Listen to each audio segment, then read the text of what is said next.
This is the Horse Radio Network. This is episode 12 of the Healthy Critters Radio on the Horse Radio Network. Healthy Critters Radio is brought to you by BiostarUS. You can find them online at BiostarUS.com. On today's show, we have massage therapist Amy Seale. We introduce our new segment, Tigopedia. Critter Nutrition covers foods for comfort, and in the coffee clutch, we will discuss halters, lead ropes, dog collars, and leads.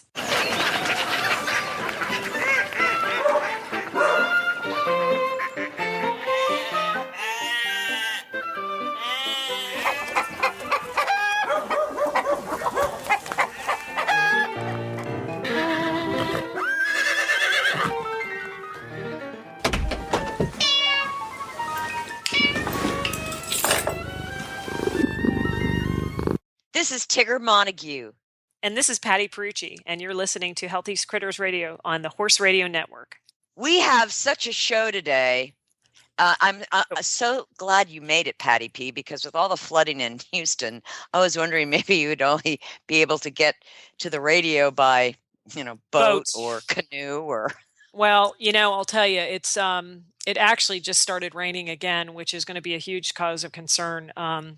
It has been pretty devastating. Tigger, I know that you've been keeping up on Facebook and also the news, but up until even late last night, there were creeks just still rising and horses being evacuated. And it's been, we live 40 minutes away from the barn and headed out today. It was bright and sunny, and the waters were still rising. So it's been a bit of a thing. And the next couple of days are going to prove to be concerning as well. So we're just keeping prayers for all those people that have had to go through lots of stuff, and horses being in floodwaters, some well above their chest in their fields and whatnot. So it's been scary. That is scary. Yeah. The good news is that you can put those fears aside for a bit and yes, listen to our show today, because we've got, which everybody in Houston probably needs, is a good massage therapist now. I know. And we have the best one there is that Texas has to offer, Amy Seale. Amy. Yep. And she's and we're going to talk about foods for comfort. Yep. And of course, we have our new segment, which is probably going to be my favorite segment for several reasons. One, because I came up with it. And two, Tigopedia, where we're going to ask you questions about whole foods, and it can be, horses, dogs, whatever, but that's going to be a good segment as well. And Jennifer is going to join us for Coffee Clutch, which we love, because halters and collars and leashes. Oh my! Oh my! That's it's quite a big topic when you think about it. It is. It's a very big topic. And I love me a Wizard of Oz reference. And Hedwig goes grocery shopping. Oh. So yeah, it's quite a show. Oh boy! Stay tuned. So we're here with my very good friend, Amy Seale, who is, I guess by title, I'm going to call you a massage therapist. Is there a different title for this, Amy, that I'm unaware of? That is the best title for me. Okay. Best title, massage guru. And Tigger, you know Amy as well. I do. Yes, we do. And your connection is through Heidi, is that correct? Yes. Yeah. Okay. Yes. Well, Amy, I of course love you for many different reasons. But I have gotten to know you from our listeners. Let's not list all those. Yeah.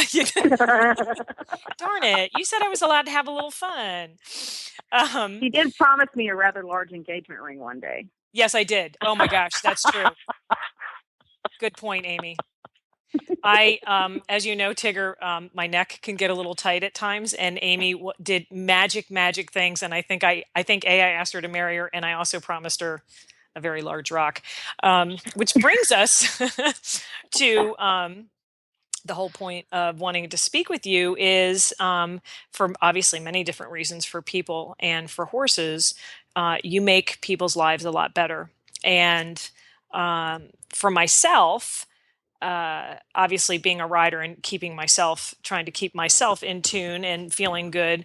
What do you think are the major benefits for our horses and even our dogs for massage therapy?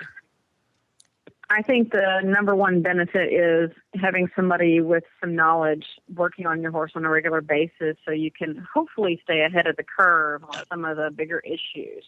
Right. Like saddle fit issues and training issues and things like that. A lot of times, if I'm working on them regularly, I feel like I can say, yep, I think you're beginning to have an issue with this or you're beginning to have an issue with that, and maybe save some time and some distress for the animal, the horse, the dog, whoever you're working on, and also for the training program for the animal.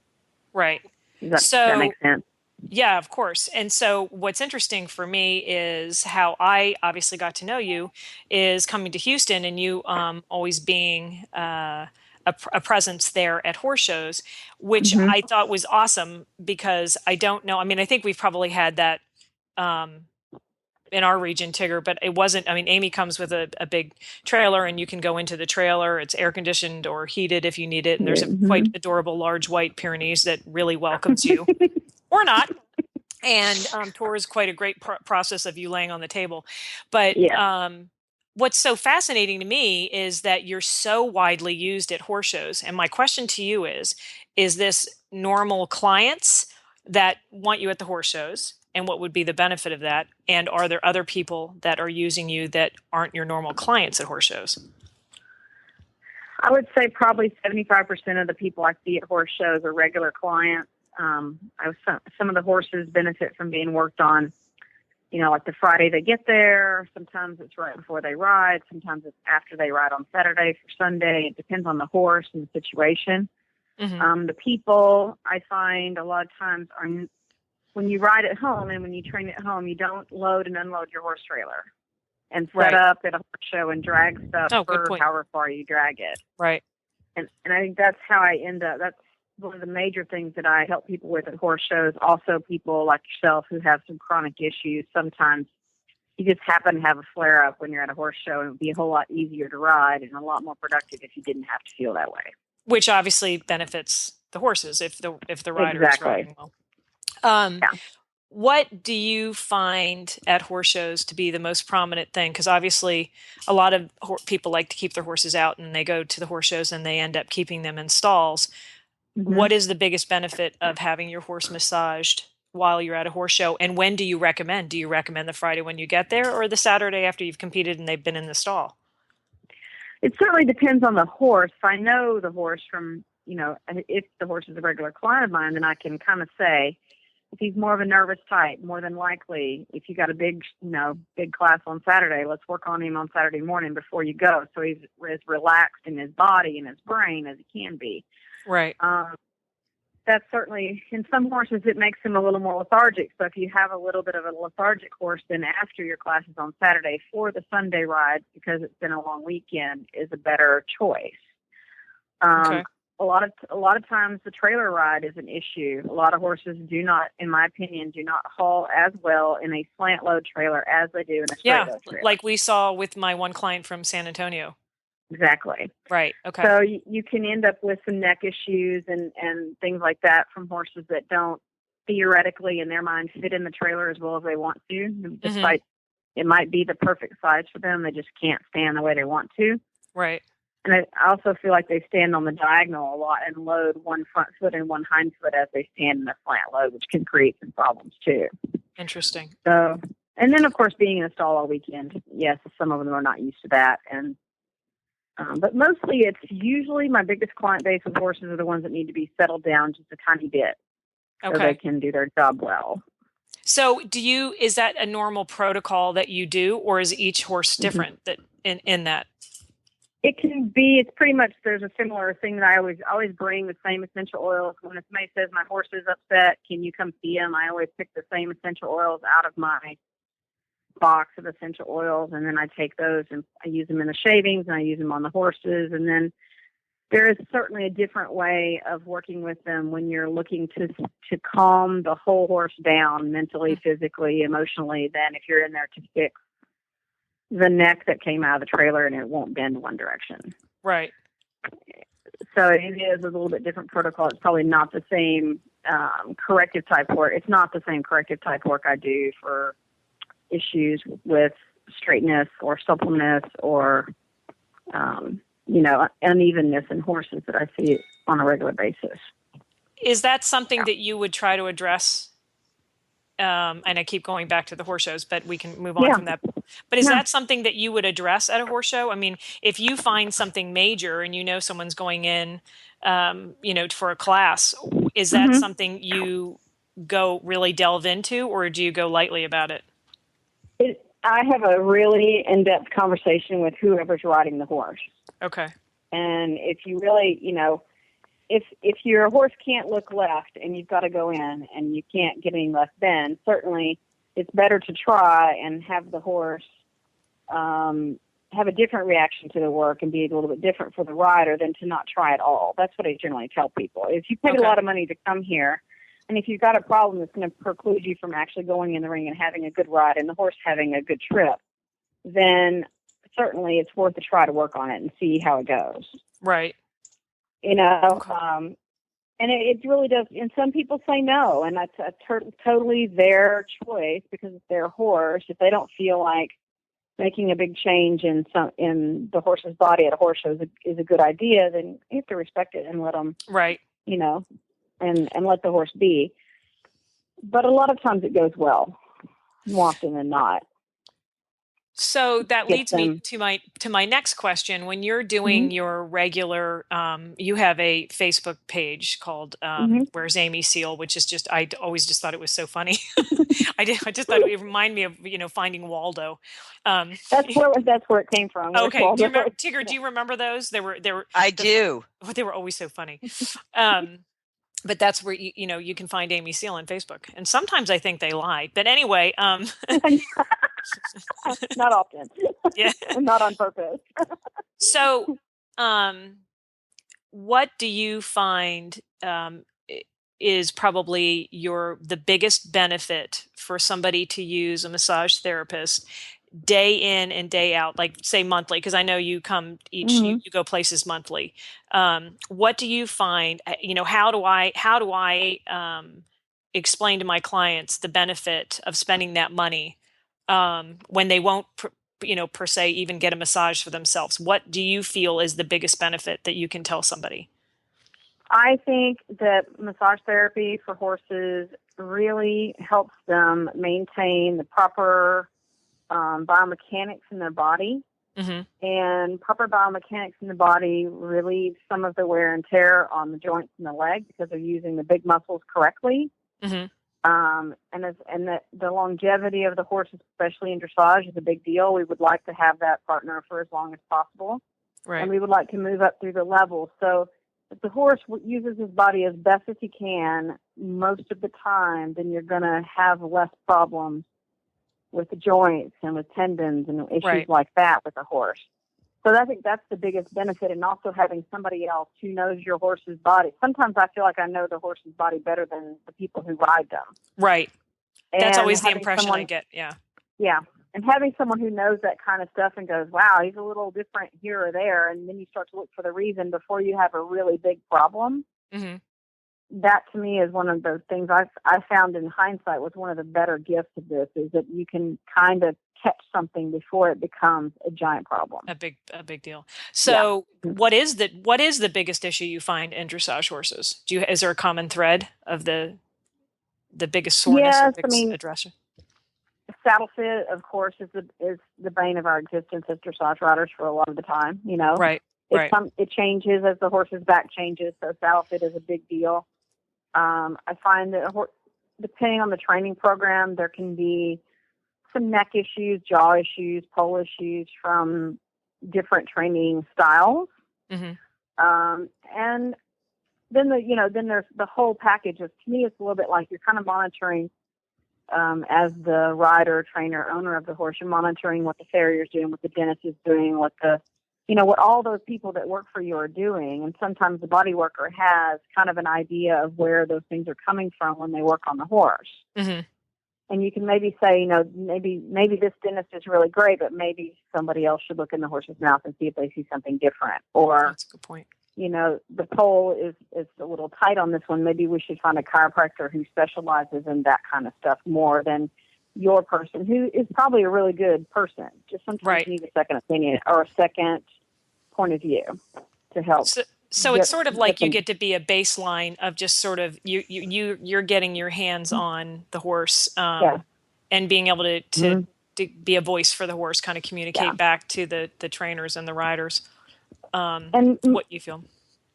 And most of the work that I do now is more working with, you can't touch them without working on the muscles and the nerves and all that good stuff too, but keeping the fascia functioning at a good level, which is really important for the horse to have the proper range of motion in all the joints and through its body. And that's most of the work that I do is on that plane now.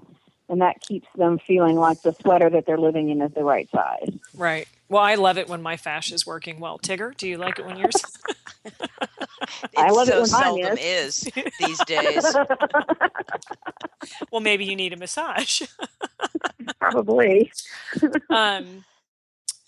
So the other question I wanted to ask you was, and I don't know how often this happens. I know that, I've had a couple horses come into my barn and you're like, oh, I knew this horse from before.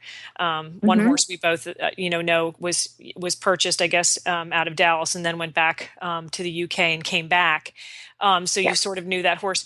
But my question is, do you get the opportunity to see horses that get sold to different riders, and then do you start to experience different issues on that horse?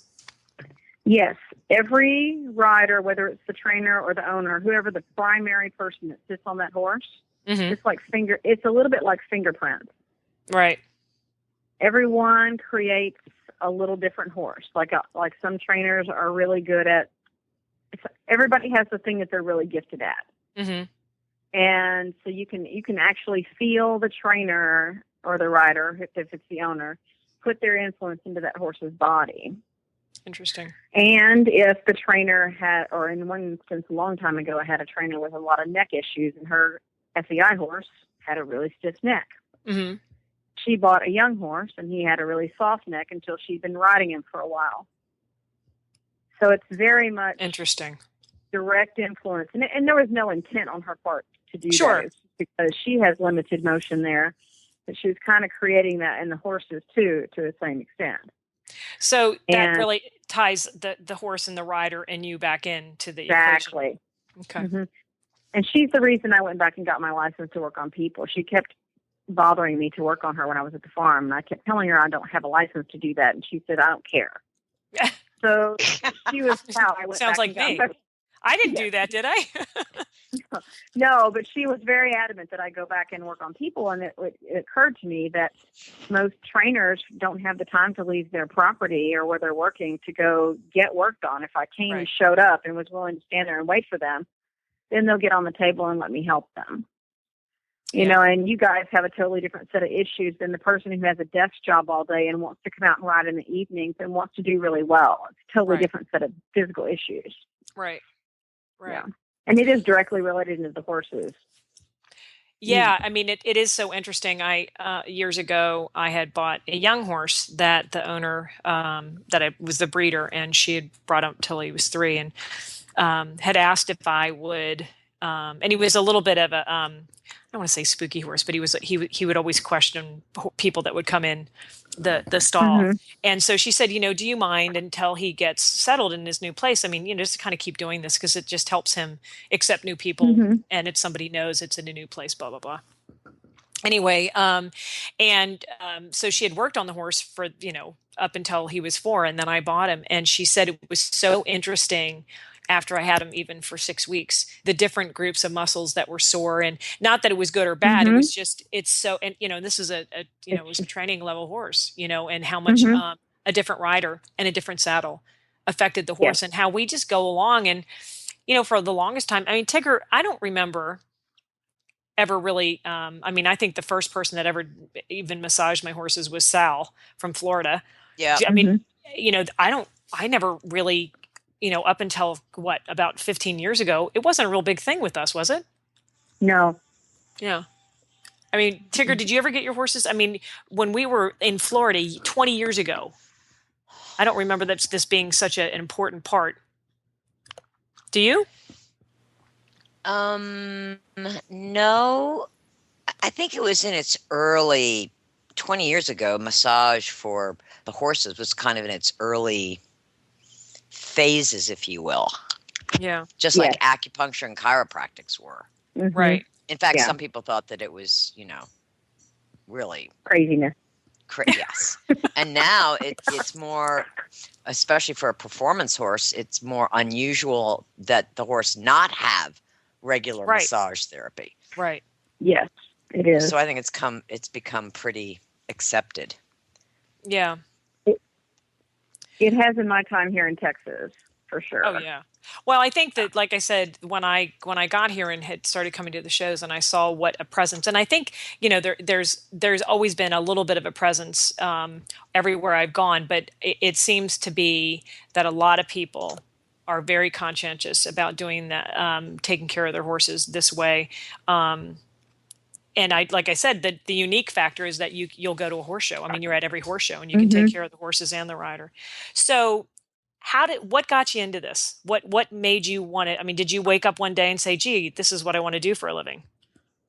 I bred a big horse, and of course, Tigger has never met me and knows that big horses should not be in my life. Right. She's And tiny. he was difficult, and I used to train with Meg Fleming, whom I don't know if you guys know her. She was big in Texas for a long time. Right. And she moved to Austin, and I went over there bemoaning my riding. I just chunked him in the trailer, and we were having big problems. I went over there, and I met a young lady, not much older than me, who'd already been to massage therapy school to work on horses. And Meg said, "You should let her work on your horse." And I said, "Well, okay. I mean, I'll try anything right now. You know Right. how you are when you're having problems." Right. And I stood there with her for 3 days. I was there for the whole weekend, and she worked on him every day. And of course, it didn't make much difference in that horse because the issue was ultimately the saddle that someone had told me that they swore was working, that I didn't know enough to know better. Right. But in hindsight, she said to me the third day, she said, "You could do this." And I went, "I am way too scientific to be this touchy-feely person, Right. Oh, that's so funny. And so on my drive home, I really thought about it, and I thought, I really haven't found my true calling in life. I might as well try this. I mean, I can touch horses and make money, which is great, Right. because I loved horses, and I knew that I'm not brave enough to really be a horse trainer, to have to go through the ranks to become a good horse trainer. Right. So I went like 4 weeks later to Equissage in Virginia and haven't looked back wow. since. That's awesome. The first horse I went to work on, I went the second time in 1 week to work on him, and he poked his head out the window and was whinnying at me from 3 blocks away. Wow. So I'm like, Wow. you know what? I think I can do this. I can do this. Yeah, I think I can do this. Well, I am certainly glad that you're doing it, because you have helped me and many of my clients' horses and my own horses very much. And I think it's just been, like I said, a fascinating thing for me to learn more about. And I so appreciate you taking the time to explain all this to us. And if we want to try to find you, we just go on Facebook.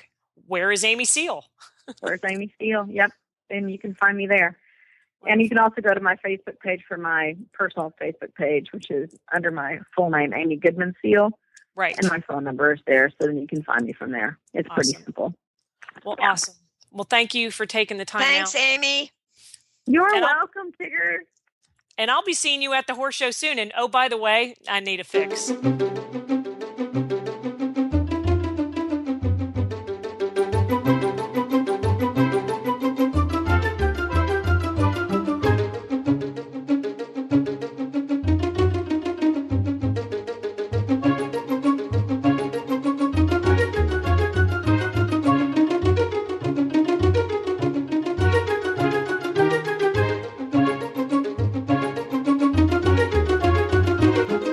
Hello, it's me, Hedwig.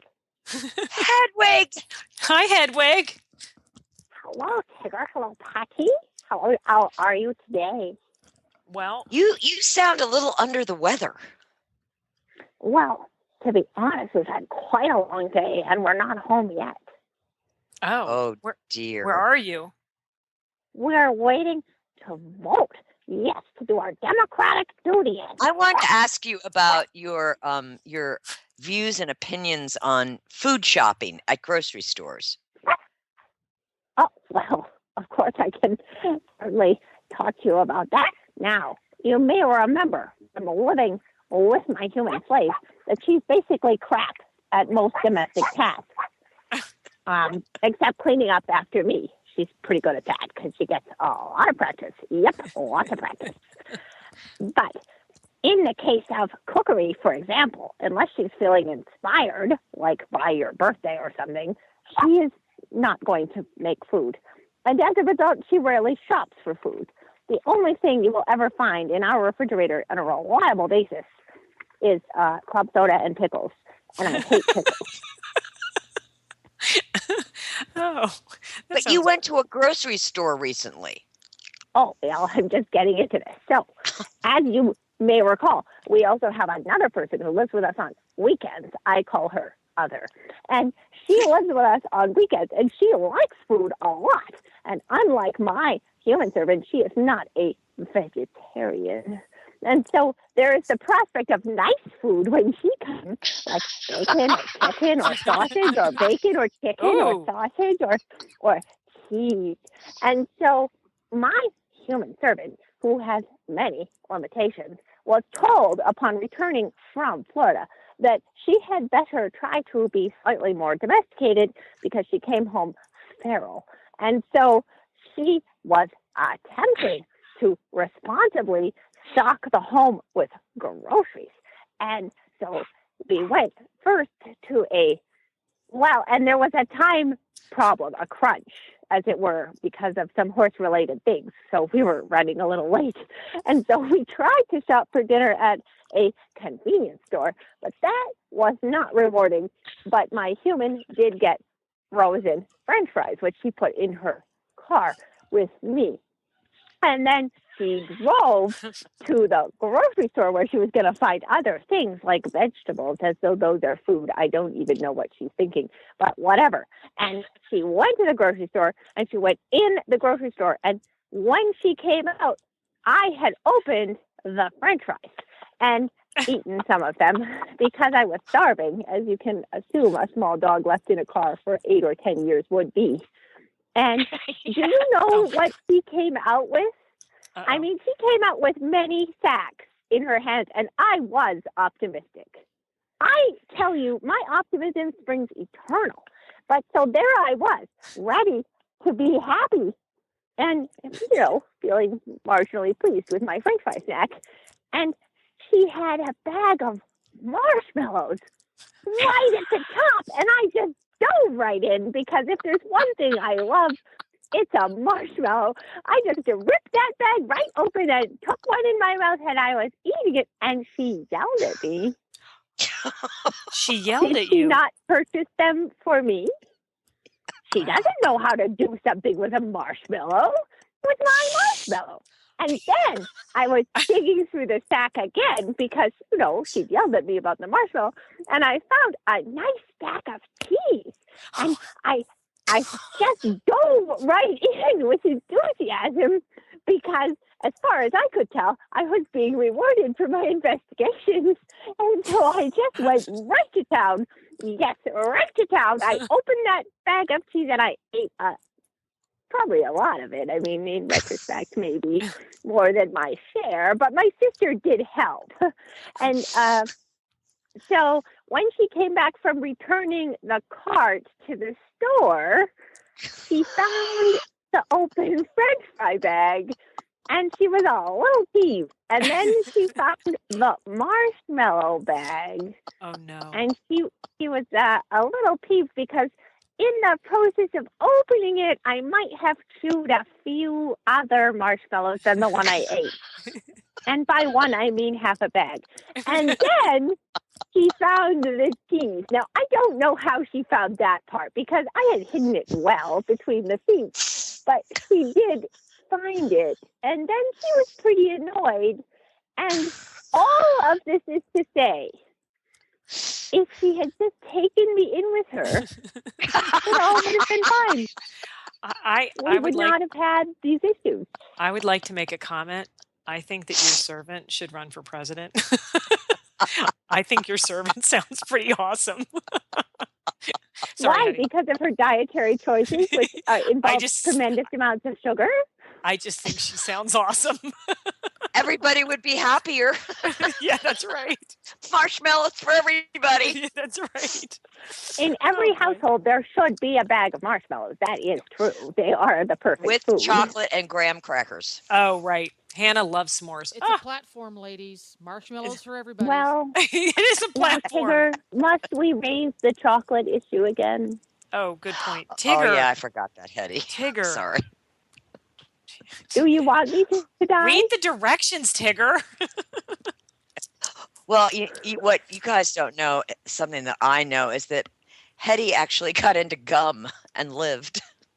Oh. That was just last week. I ate a whole pack. Oh, boy. Nope. You know But what? it wasn't sugarless, so it turned out it was okay. We were visiting a veterinarian at the time because the servant was teaching her dressage or something. And so when she came back to the car and the packet of gum was strangely empty and there were wrappers everywhere, she picked, and I might have had bits of blue in my ruff. She picked me up and dragged me over, inappropriately, may I say, manhandling my personage, to the veterinarian, shrieking like a banshee and was screaming. And the veterinarian said, "Was it sugarless?" in a completely calm tone of voice. And the slave said, "No, it was not. It was just low calorie, but it did have sugar in it." And she said, "Was it caffeinated?" because she knows my servant well. And the servant said, for once, no. She had purchased the non-caffeinated version, which just parenthetically was stupid since we got up at 3:00 in the morning to give that clinic, but whatever, I slept the whole way. So anyway, as it turns out, if you eat non-sugarless, non-caffeinated gum, you're fine. Okay, and there you have it. Good to know, Hetty. Well, I'm very glad you voted, and we look forward to the election results from New York, and we'll talk to you at the next episode, and maybe I'll send you a care package of marshmallows, cheese, and gum. Oh, there you go. Well, I would look forward to that very much. Thank you. I'm going to send your Any servant a snack. care package. Yeah, Do not Patty's give her going to send any- your servant, and I'll send it to you. Yeah. Okay, well, whatever. She doesn't need anything. She's perfectly fine. Yeah, okay. I think she needs Okay, one. Hetty, take care of yourself. Bye-bye. Bye, Hetty. Bye.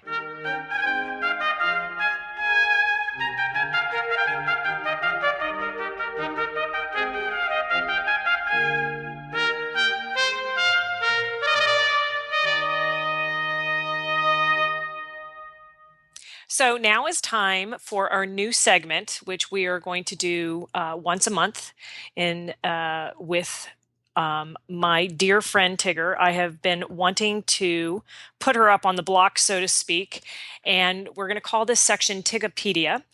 I have, in many conversations with Tigger, have often said, "Tiggs, there's so many questions I ask you on a daily basis that we talk about our horses or our dogs that we just commonly have conversations about that I think that a lot of our listeners want to know." So Tigger reluctantly said yes.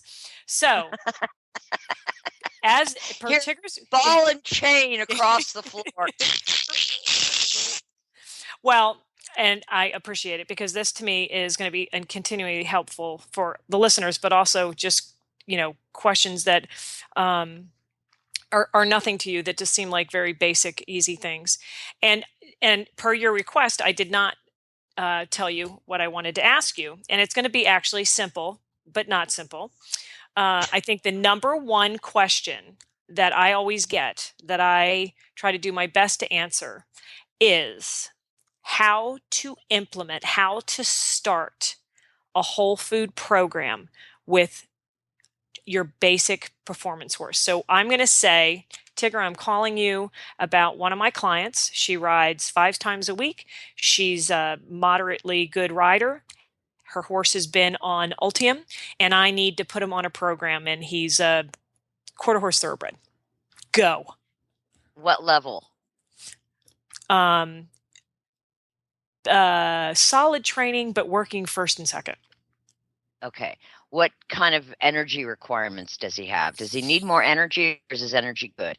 Energy's good. Okay. How much Ultium is he getting per feeding? He is getting 3 half scoops of Ultium, a 2-quart scoop, so 3 quarts a day, plus. So 1 3 times a day? Yeah, 1 quart 3 times a day. Okay. So what I use, what the horse is already getting as the beginning, the starting point for the whole food diet. So for a horse working 5 days a week, I would start based on that 1 quart that he's already getting. Mm-hmm. I would go with half a quart of alfalfa pellets. Okay. Providing him protein, all the essential amino acids, and high calcium, which is extremely important for the ulcer-sensitive horse. Okay. I would add some omega-3s, either flax or chia. Okay. I usually recommend starting at a quarter of a cup per feeding. Okay. If there's no energy requirement, but we need to put on a little bit more top line, Mm-hmm. then I would add something like coconut meal, Cool Stance. Okay. It's a medium chain fat, so it's used as muscle and organ energy. It's 20% protein. Okay.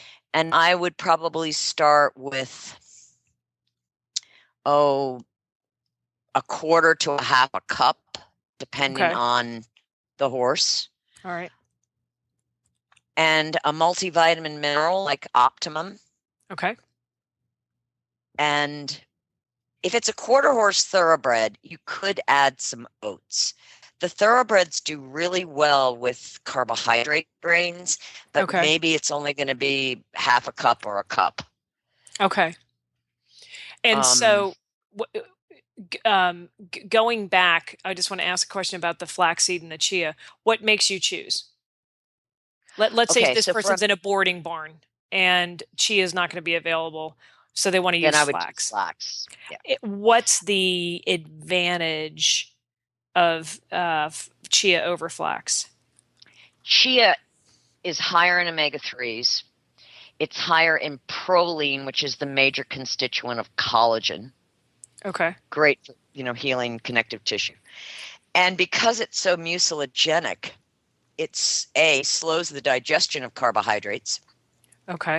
So it's really good for the easy keepers, really good for the metabolic horses. And it's good for horses that live in places like Florida, Texas, Arizona, California, where when they're out eating, they're picking up, sand and grit and stuff. Right. And a lot of people would feed psyllium, and chia is a much better option.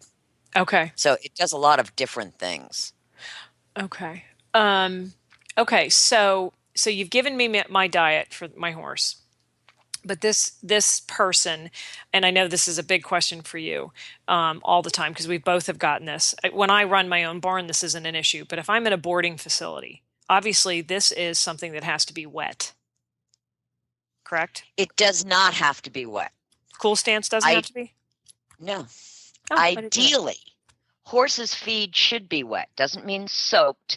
You literally just put the food in a bucket, squirt water in it, feed it. Okay. Horses that live out, and they're getting a lot of moisture from the grass. Okay. And the advantage of a food that's already wet is you're not pulling moisture from the GI tract. Okay. The challenge in a boarding barn is as soon as you say wet, they think soaked. Right. And, that's time consuming. And in a lot of boarding barns, that's too time consuming. Right. But just squirting water in it so that you can, mix it all together and give to the horse, it takes, 10 seconds. Right. But you So can feed alfalfa pellets, Timothy pellets, Cool Stance, Renew Gold, dry, and Okay. chia and flax. it has to have some, because the chia or the flax does benefit from the moisture, right? Because it makes They it more do. emollient. They Okay. Okay. So that's actually new to me. I didn't realize that because obviously, when we really first started doing this, we were playing a lot more with bee pulp. Mm-hmm. And So beet pulp isn't isn't nearly as big of a factor as it used to be. And No, there's some real issues with beet pulp. The protein is so low at 8%. Most sport horses, they're constantly breaking down protein and need to rebuild protein and build muscle. And at 8% protein, you are not going to be able to do that. even with the alfalfa? Again, if you've got 8% of beet pulp and 15% alfalfa, if you're feeding both in equal amounts, now you're going to come in at what, 10 and a half, Right. 11. We're finding that horses need higher protein, specifically the right kind of protein, which includes the branched chain amino acids, which beet pulp doesn't have. Okay. But it's a wonderful source of fiber. There are lots of times to use beet pulp. However, horses that become non-sweaters should not have beet pulp at all. Which is very interesting because I learned that last year with a couple horses that weren't sweating, and I didn't. What is it about the beet pulp that's not making them sweat? We don't know. Okay, fair enough. Okay, well, okay, check that off. Don't know, move on. Because I hadn't known that. I had this one horse that we called you about last year. It's a little PRE gelding, and he was truly cushionied and also real, definitely a more. You could look at that horse and just go, oh, that horse is insulin resistance. He's just kind of bulkier and had the fatty pads, and he became a non-sweater, which is very interesting to me. So because my understanding always was, you had to have the calcium and the phosphorus ratio, but if you're doing the cool stance, that takes care of that, right? That gives you the phosphorus, and the alfalfa gives you the calcium. Okay. And you need the calcium, you need the phosphorus for the calcium to be able to bind. Is that correct? Well, you need it in a ratio. Okay. 2-to-1 calcium to phosphorus. It's like calcium and magnesium is 2-to-1. Okay. But generally, I'm going to say this, on average, phosphorus is pretty readily available in hay and forage. Okay. So choosing to feed cool stance because of phosphorus would not be enough reason for me to feed cool stance. Okay. I feed cool stance because I love coconut as a source of fat, and I like a little higher protein and a little higher fiber. So you get more out of cool stance than you do out of beet pulp, for sure. Okay.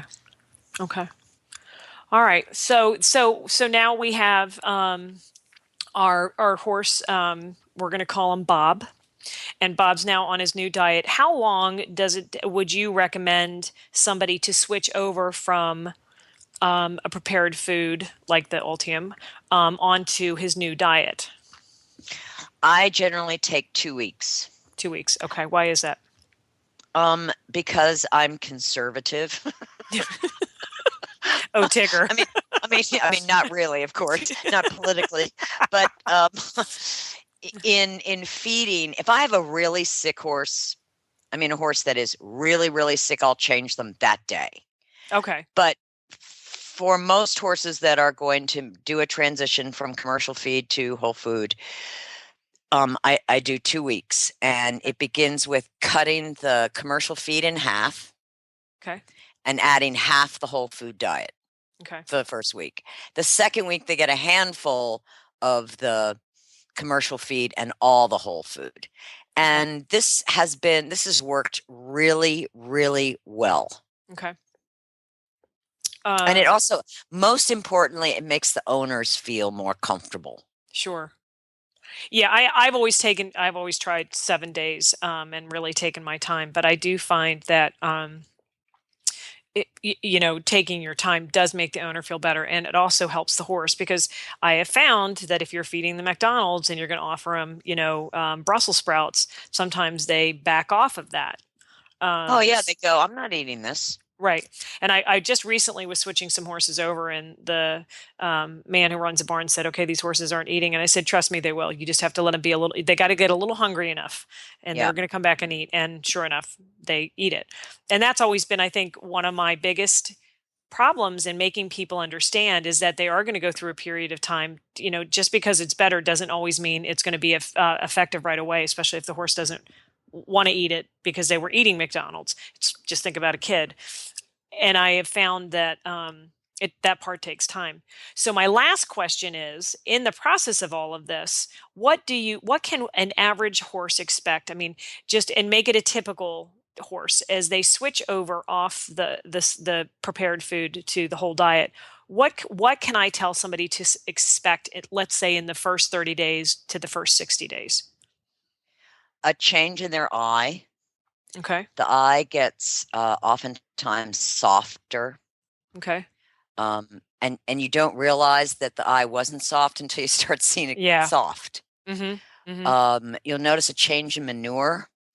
Okay. There will probably be, if there was a smell, as we've talked about before, it will be gone. Right. You'll notice that their coat will start being shinier, mm-hmm. and they'll just be an overall healthier attitude within the horse, happier, and they're noticeably different under saddle in time. And do you think that's something that happens over time? Can people, I mean, how do if I'm really trying to make my point about doing this, and I know it is going to take some time, because obviously you and I both know that nothing like this generally happens overnight, but is there an average time frame, or is every horse very much different when they start to see the full benefits of switching over? The full benefits you will keep seeing. In other words, it's lifelong. Right.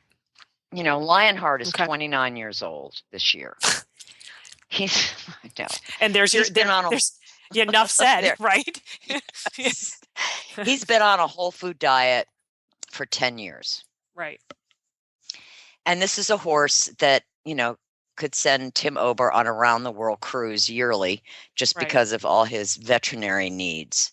Right. And that all stopped when he went to whole food. Right. I mean, none of us would have expected him to live this long with all the physical issues that he had. But I mean, he's a perfect example. The longer they're on it, the happier they are, the healthier they are, the less the vet bills are. It's really quite profound. Right. And the cool stance, the coconut meal, coconut has, it's very good for your immune system, right? Yes, it contains something called lauric acid, and lauric acid is supportive for the immune system. So the good news is that the horses with hives and allergies, you don't want to stimulate an already stimulated immune system. And that's the wonderful thing about coconut oil. It just supports the immune system without notching it up, kicking it into gear. Okay. And doesn't it have anti-inflammatory benefits as well, coconut?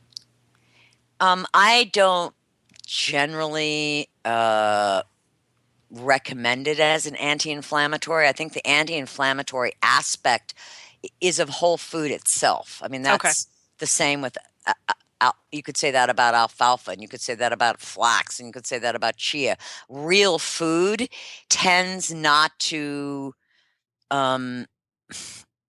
overload the inflammatory process. Okay. Now, there are some foods that lean more in the pro-inflammatory area, but generally whole foods have all the other components that help keep things in balance. Right. And that's the most important thing about feeding whole food. It reduces stress on the GI tract, and it helps to maintain the very important homeostasis of the body. Right. And so long term, when you do this, chances are you can really look at not having as many vet bills, say, for GI problems or even joint problems or skin problems, stuff like that. Oh, absolutely. Yeah. Okay. Well, Tigger, well done. Thank you.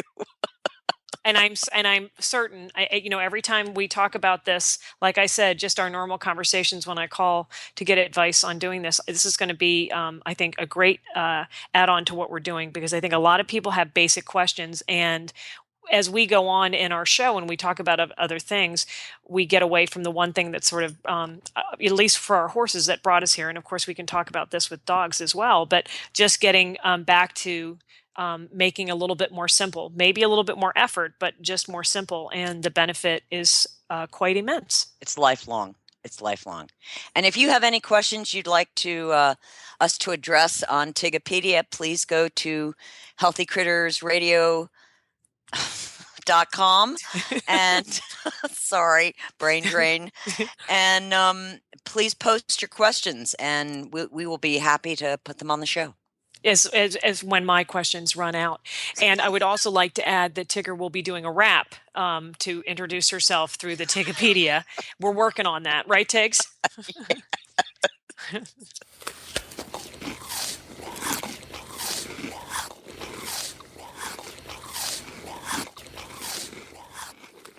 Welcome to Critter Nutrition.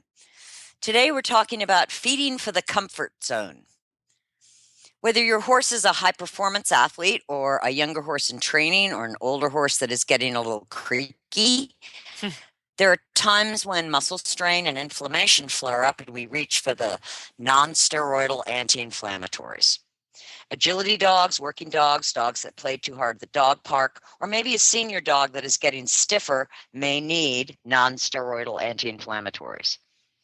There was a time when I reached for bute without thinking. If my horse was a little sore, I gave him bute.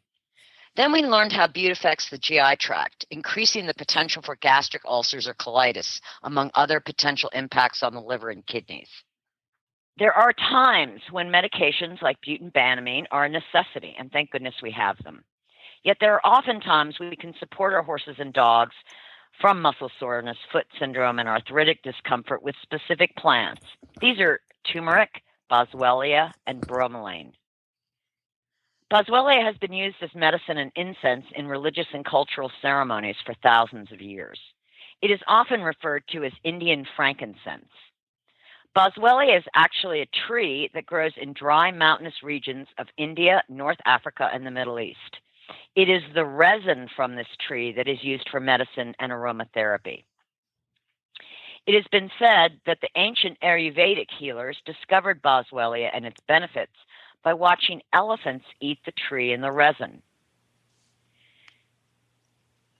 Boswellia works through very different mechanisms, different than nonsteroidal anti-inflammatory medicines. Most of the drugs to reduce inflammation in dogs and horses function as COX enzyme inhibitors.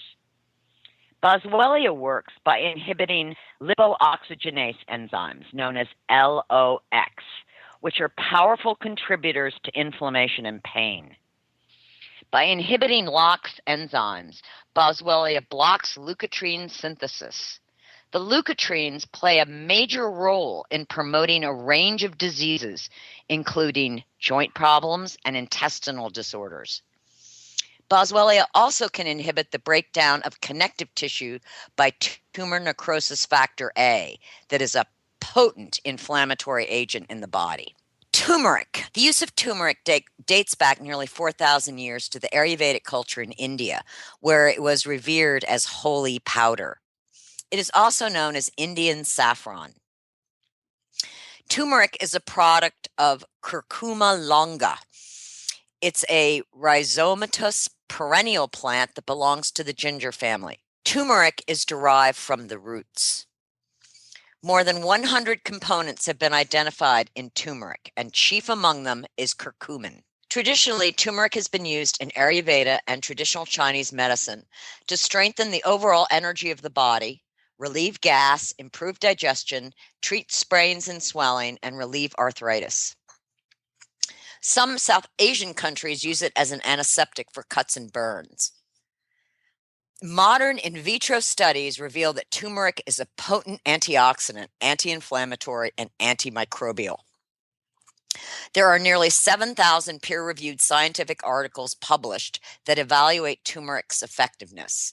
The feedback from the research community highlights that curcumin may hold some profound healing benefits for the body. Turmeric powder needs fat for bioavailability. However, curcumin extracts from turmeric need black pepper for higher curcumin levels. The challenge with black pepper is that it can be a potent inhibitor of drug medication metabolism. It is why that I personally prefer turmeric powder. Given with a fat source, it can be coconut oil, it can be camelina or hemp or any good oil source. Bromelain is a proteolytic enzyme from the stem of pineapples. Indigenous to South America, the pineapple was cultivated by the Mayans and the Aztecs. Bromelain has been traditionally used as an anti-inflammatory and anti-swelling agent. In Europe, bromelain is used to reduce post-operative pain and swelling. The anti-inflammatory effect of bromelain comes from its ability to prevent the formation of kinins, which are potent autocoids involved in inflammatory, vascular, and pain processes. Bromelain also mediates prostaglandin levels. A review of clinical trials on bromelain showed bromelain more effective than the nonsteroidal anti-inflammatory drug diclofenac in relieving arthritis and osteoarthritis pain. Bromelain is measured in GDUs, that is gelatin digesting units. Similar to the CFUs in viable probiotics, GDUs tell us how active or potent the bromelain is. Look for a minimum of 2,000 GDUs. If you don't want to go out and hunt down each individual ingredient, BioStar puts it all together in Comfort Zone Ultra EQ and Comfort Zone Ultra Canine. We use coconut oil for the fat needed by turmeric root, plus pumpkin seeds for their magnesium content for sore muscles. The supportive foods in this supplement include papayas, carrots, apples, and bananas for their antioxidant support and phytonutrient support. You can give this supplement daily, or you can give that just as needed after a challenging school or during a show. It is especially beneficial for horses with chronic foot discomfort like foot syndrome or navicular disease.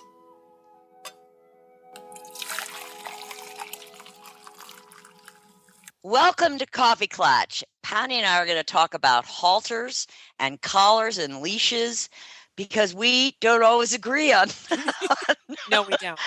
on ways to restrain or guide your horse or dog around the block or out to the pasture. So let's begin with probably the hot topic, Okay. which is dog collars. Ooh, Okay. contentious coffee clutch. Yes. Dun, dun, dun. Dun, dun, dun. And Jen's gonna get in on this too. I'm just saying. Yes. So this came about because we were batting around ideas for Coffee Klatch, and And we had already Patty- talked about poop. Patty brought up a collar that she thought was, a good collar to use on a certain kind of dog, at which point I nearly passed out on the couch Which as something that when used I would not- appropriately, I would never use. why did So I let you let's- start this? So I will begin by saying that I really do like the slip lead that just slips over the dog's head, and you see it in vets' offices a lot. And the lead and the collar are one. Of course, Patty's going to say it's because I have Australian Yes. Shepherds, and Someone's reading my mind. Thank you. they Thank don't. you. They don't. They want to work with their human. They don't want to drag you around the block. And I know you can have But- an occasional unruly one, but still, it is not. It is. It. Go ahead. I'm sorry. I was cutting in. Please. But I find that it's easier to release No, it is. I agree. a dog with that kind of. It's not even a collar. I guess you just call it a It's a- lead. Than it is for something that's a chain. It's a cleed. It's a collar and a lead. I'm sorry. I'm gonna laugh about that one for a while. I think I'm going to get you one. Cleat. I have several cleats in my car.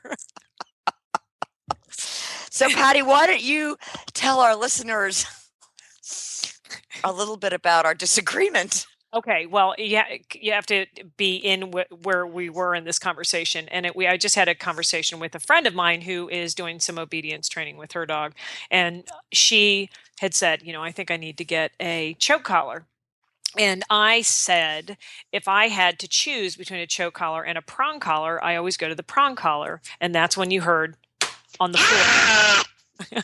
But I'm also going to preface this by you have to understand how to use it properly as you do a regular choke collar, because you can really bruise and choke them with a choke collar. And a lot of people don't know how to release and let go, and the dog's wilding all over the place.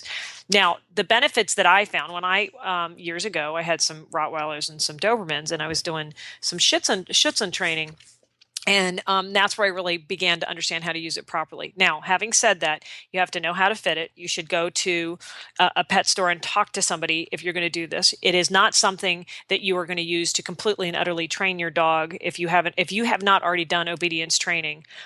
This is not. You don't want to just go buying one of these and slapping on your dog. You really do need to know what you're doing.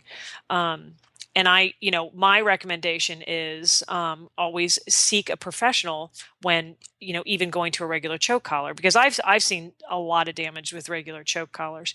The prong collars actually come with little, I don't know if you know this, Tigger, they come with little plastic coverings that can go over them. And there's different size prongs to it where they're not nearly as big, or you can make them smaller. But the big thing is putting the plastic things on them. But if you have an older person that's trying to walk a dog that's going to pull them off their feet versus not getting them walked at all, wouldn't you go to a prong collar, Tigger? No. I would go. Go back. Yeah. I would go with one of those easy leads that goes around. It's not quite a harness, but it's sort of like a harness where the ones that go on their nose. Yeah, it looks kind of like a halter for a no. dog. No. The ones that go around their shoulder. Oh, okay. I see. I know which one you mean. It's Yeah, like, it kind of hooks right in the front between where the center of a it hooks horse's to the martingale would go. Yeah. girth. It's more like a girth. Yeah. Oh, really? Yeah. And it So when the controls dog the pulls shoulder. on it, it makes him turn. Okay, I haven't seen those. Yeah. Oh, interesting. Okay. Oh, I didn't Are they even easy think to of put that. on? That's a clever Are they idea. Are they easy to put on? I have never myself used them because I have Australian Shepherds, so Good point. there's no need for such stuff. Right. But in training classes that my dogs have gone to, other dogs, big dogs like German Shepherds and rowdy labs, they're in these, and it's not quite a harness, but the control comes from controlling the shoulders. Yes. And those dogs just don't pull anymore. Yeah. Without resorting to something around their neck. Right. Which I think if you're showing dogs, obviously you have to use a choke collar. Right. That's what's required. But if you're not showing your dog, why would you want to cut off its breath? Well, I agree. And I totally agree. I mean, hands down, I agree. My whole point with the prong collar is, I find it, if it's used properly, is better use, because the dog generally won't touch it. Where the other one, I've just seen dogs like, when you've had labs or even some Rottweilers that were fixed on something that, it gets up and they just start choking on the the old fashioned the regular choke chain. Yeah. I was telling Patty that I was in I think it was Tractor Supply, and this couple had their puppy, and it was a 6-week-old pit bull. And the husband was talking to one of the Tractor Supply employees about, I want food that builds muscle and gets him really big, and and I'm sort of rolling my eyes, and the wife is holding this little puppy, and it had a prong collar on. It's 6 weeks. See, that's old. Inappropriate. That is totally inappropriate. Totally. Yeah. But, Tigger, I think that, like I said, I think any type of lead can be can be misused if you're going to put something around their neck.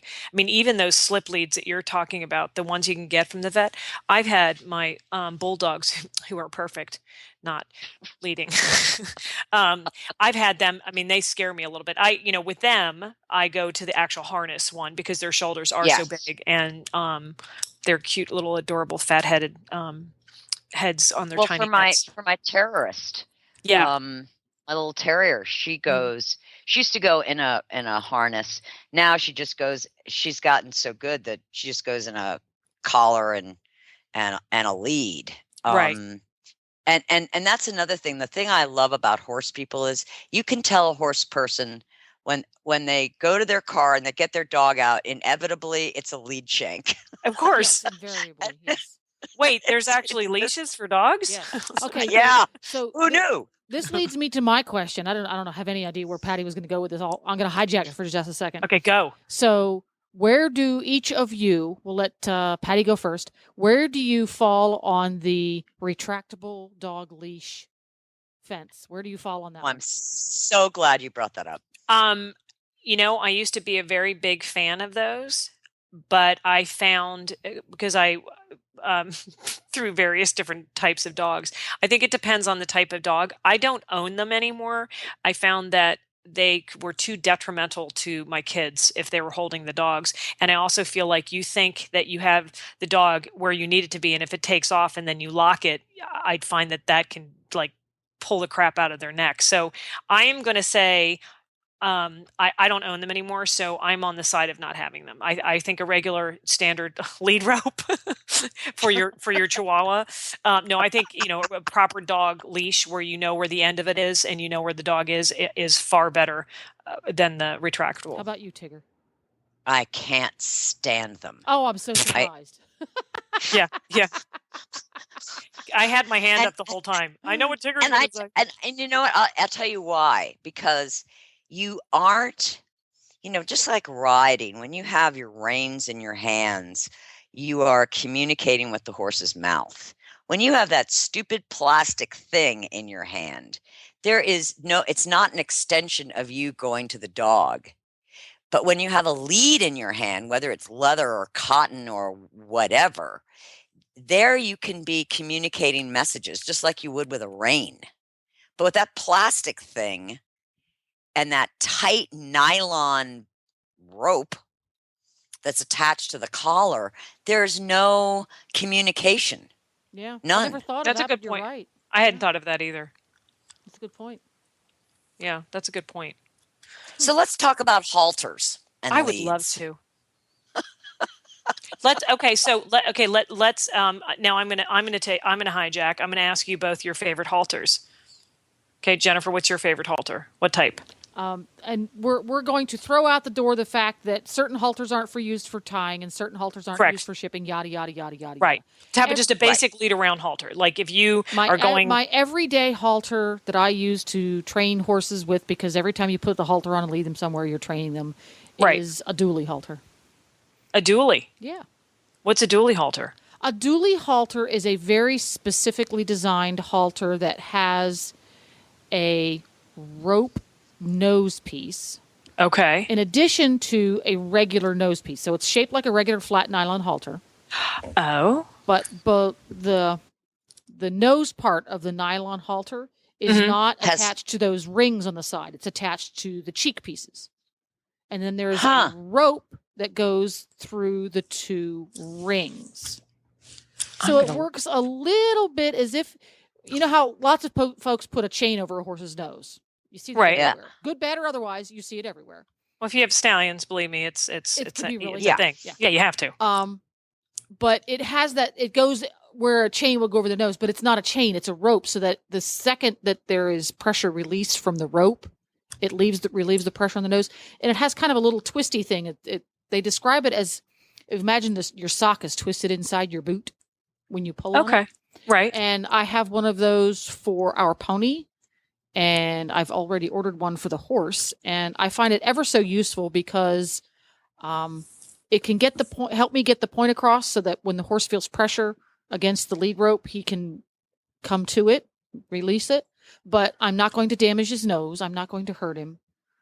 So I love it. That's my kind of my everyday halter. Cool. Hmm. Yeah. But is it a breakaway? Because my big Nope. thing is And I a always matter want of to be able fact, to it break away. specifically should not be used for shipping. Okay. Because those rings on the sides where you would attach your lead rope stick out enough that they could get caught on stuff. Okay. So what we do is we have, are you familiar with what a driving halter is? Or No. it's a head. They call them head collars in Europe, where Okay. the nose band has a buckle on the top. Oh yeah. Oh, yeah. Yeah. Well, what we Yeah. do is we put the halter around their neck and just leave that nose band undone, load them on the trailer, hook up the nose band, drop the dually out from underneath and tie them up so that we have two pieces. Oh, I'm Because gonna have both of to our look this horses are up. naughty loaders, so they wear their dualies to get loaded. But we do not use them to tie them in the trailer, and we don't tie them unattended wearing those. Interesting. Not at all. No. Okay. All right, Tig, what's your favorite halter? Leather. Yeah. I do like a good leather halter. I like a leather halter. I like that it will break if it Yeah. needs to. Yeah. I think that they're nice on their skin. Nylon, I think, can rub and irritate. And I don't know. I'm just, maybe I'm old fashioned or a traditionalist, but I really like a leather halter. I'm with you on that. I will tell you that that's my number one choice, and I will say, although they're sometimes hard, and I've learned to understand the benefits of the rope halters, the full rope halters. Mm-hmm. I had a horse a couple years ago that needed to do some natural horsemanship and really learned to understand why they were such good halters, and then also learned the benefits of sometimes not having a breakaway halter when you have to teach a horse to understand the pressure and standing if they didn't understand that when they were young horses. So I'm going to say first leather halter, and then in the right circumstances the rope halter. See, there's a halter for every need.